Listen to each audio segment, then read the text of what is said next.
the dietary law. All right, the dietary law is basically one of these things that most people don't have any idea about. All right, the scriptures, in fact, do have the dietary law, and that dietary law is how. All right, the dietary law is how the Lord again separates His people from the heathen. That is the difference between the Israelites, all right, and the heathen.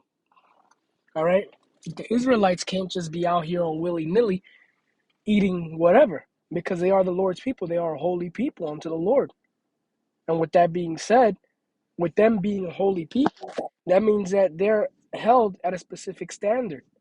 All right. And the Lord, being the creator, He knows exactly what His people should and should not be eating. Dietary law can be found in Leviticus chapter 11. And we're going to go with Leviticus chapter 11 down to 20, from 2 to 20. And it says, Leviticus chapter 2, speak unto the children of Israel, saying, these are the beasts which ye shall eat among all the beasts that are on the earth.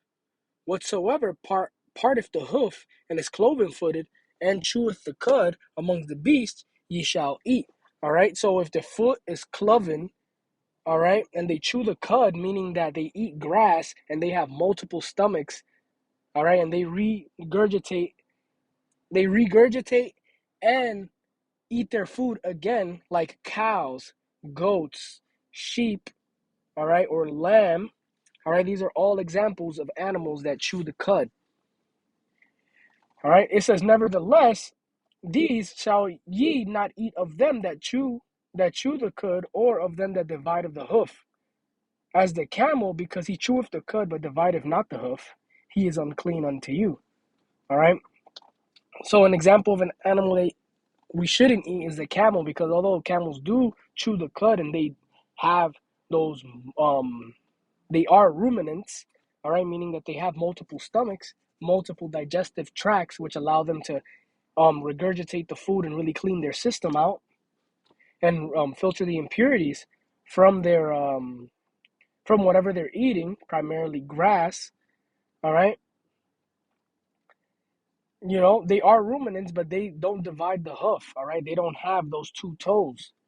All right, like cows do.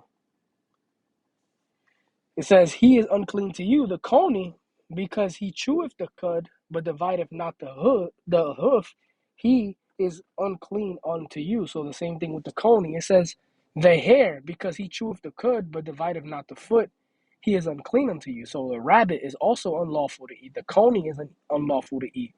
All right, it says, and the swine, though he divideth the foot and be cloven footed, yet he cheweth not the cud, he is unclean unto you. The swine, the pig, man. And our people, the Israelites, you so-called Negroes, Latinos, Native Americans, and the people that descend from them, you all love. All right, you all love the pig, man. You love that swine, man. Puerto Ricans and Dominicans and their pernil, all right. The so-called American black with their ham hocks and chitlins, all right, and bacon, all right. Southern barbecue, pig ears, all right. That's all unclean foods, man. It says Leviticus 11 and 8. It says, of their flesh ye shall not eat, nor their carcass shall ye not touch. They are unclean unto you. So you're not even supposed to be touching pork. It says, these shall ye eat of all that are in the waters, whatsoever have fins and scales in the water, in the seas and in the rivers, them ye shall eat. And all that have not fins and scales in the seas and in the rivers, of all that move in the water, and of any living thing which is in the waters, they shall be an abomination unto you. All right, so if it doesn't have fins or scales, all right, you should not eat it. A perfect example of fish that has fins but no scales is the catfish, all right, which is really big down south. All right, the catfish is a slick fish. It's smooth. All right, so even though it does have fins, it does not have scales, meaning it's unclean. All right, what else is unclean? Shrimps, crab, lobster. All right, These don't have fins nor scales. Octopus, all right? Crustaceans in general, all right? Mollusks, um, crustaceans, mollusks. I think squid are fall in the group of arthropods, all right? They should not be eaten. They're unclean unto you, all right? It says, and these are they which ye shall have in abomination among the fowls, amongst the birds. It says, they shall not be eaten. They are an abomination. The eagle and the ossifrage and the osprey, all right? So these animals, that the birds that should not be eaten, are going to be primarily not vultures, but scavengers, such as the vulture and the kite after his kind. It says, every raven after his kind, and the owl and the nighthawk and the cuckoo and the hawk after his kind, and the little owl and the cormorant and the great owl, and the swan and the pelican and the gier eagle, and the stork and the heron, her kind, and the lapwing and the bat. All right, all fowls that creep going upon all fours shall be an abomination unto you. All right. So these birds, or these things that fly in general, all right, that crawl on four legs or that are scavengers, meaning that they eat things that are dead, all right, they're there for cleaning purposes, all right, they're the cleanup crew of the earth. We should not be eating them, all right. Now these are a few quick, um, quick precepts on clothing and grooming. All right, this is Deuteronomy chapter 22, verse 5. It says, the woman shall not wear that which pertaineth to a man, neither shall a man put on a woman's garment, for all they do that, for all that do so are abomination unto the Lord thy God. All right, so that means women wearing pants and men wearing dresses, all right, and skirts. It's an abomination unto the Lord. And you might hear, oh, a woman wearing pants, and you might be like, wow, like that's so commonplace. Yeah, women are supposed to be wearing skirts. All right, women are supposed to be wearing dresses. All right, only men are supposed to wear pants. And why are men supposed to wear pants as opposed to women? Is because the pants, they support your junk. All right, that is the point of pants. In opposed to women who they're supposed to be wearing dresses and skirts because their anatomy, all right, since their anatomy is stuck on their body and between their legs, they need ventilation. They need proper ventilation. All right. So whenever you see these women wearing these super tight jeans, all right, just know that that is against the words of Yahweh Bashim Yahushai, man. And there's actually women out here, and I've met them, who cannot wear tight clothing, cannot wear tight pants, because if not, they get yeast infections. All right. So the Lord knows exactly what he's doing, man. The Lord designed everything. The Lord designed the earth. He created the earth, man. He knows everything that's healthy and not healthy. All right. And he has everything laid out for us in this book. This is Leviticus chapter 19, verse 27. He says, ye shall not round the corners of thy heads, neither shalt thou mar the corners of thy beard. All right. Getting shape ups for men. All right. It says, ye shall not make any cuttings in your flesh for the dead, nor print any marks upon you. I am the Lord, all right? So no tattoos, man. No tattoos in honor for anyone, man. Tattoos are micro cuts, all right? And they're what? Usually people get what? They paint their bodies, all right? They cut up their body with tattoos in homage to someone that they've lost, which is again against the scriptures. All right, this is Leviticus chapter 19, verse 19. It says, ye shall keep my statutes. Thou shalt not let thy cattle gender with a diverse kind. All right. Thou shalt not sow thy field with mingled seeds. Thou shalt neither shall a garment mingled of linen be woven of linen and woven come upon thee. All right. So you're not even supposed to have. First of all, they're saying don't crossbreed. All right, so you're not supposed to crossbreed animals. An example of that is the liger, all right, or the mule. for a more applicable one. All right. I believe a mule is a crossbreed between a donkey and a horse. All right.